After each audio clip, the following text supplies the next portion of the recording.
When you think of therapy, you probably see someone on a couch trying to find words for their feelings. But for trauma, what if words aren't just hard, they're the wrong tool for the job?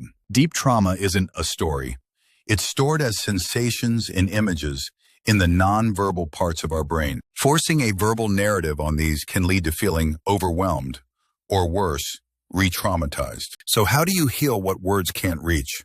We'll compare talking it out versus creating it out. This introduces art therapy.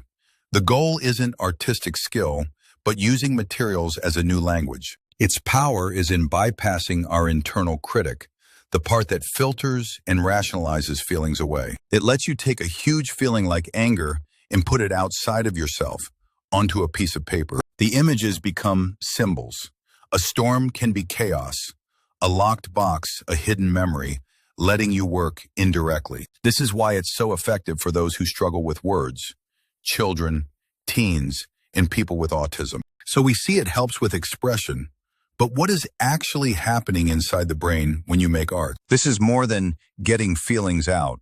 It involves brain chemistry. How can a drawing alter your brain's wiring? Your brain has two sides. The left is logical and verbal, the talk therapy side.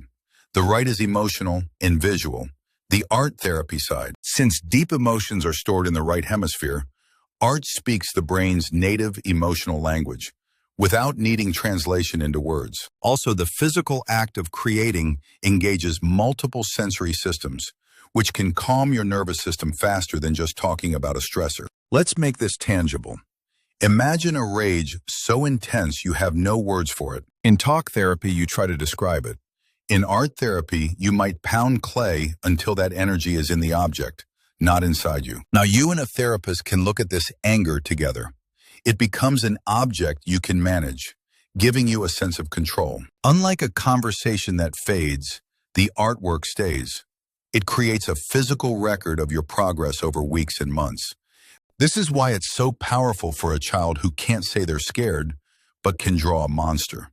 The drawing makes the fear conquerable. So if art therapy is this effective, where does relying on language alone fall short? First, language is often imprecise. How do you describe the physical sensation of anxiety? Words can feel like a pale imitation. Second, as we noted, for trauma survivors, retelling the story can reactivate the nervous system, feeling like you're reliving it. Finally, talk therapy can lead to intellectual understanding without emotional resolution. You can know why you're anxious, but still feel it. We asked how art changes the brain. The answer is neuroplasticity. The act of creating builds new neural pathways, rewiring your response to triggers. This isn't a competition.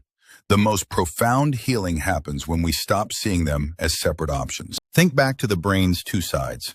True integration means using art to access the raw, nonverbal emotions of the right brain, and then using language to have the left brain make sense of it, structure it, and build a new, coherent story. Art therapy can bring the material up from the depths.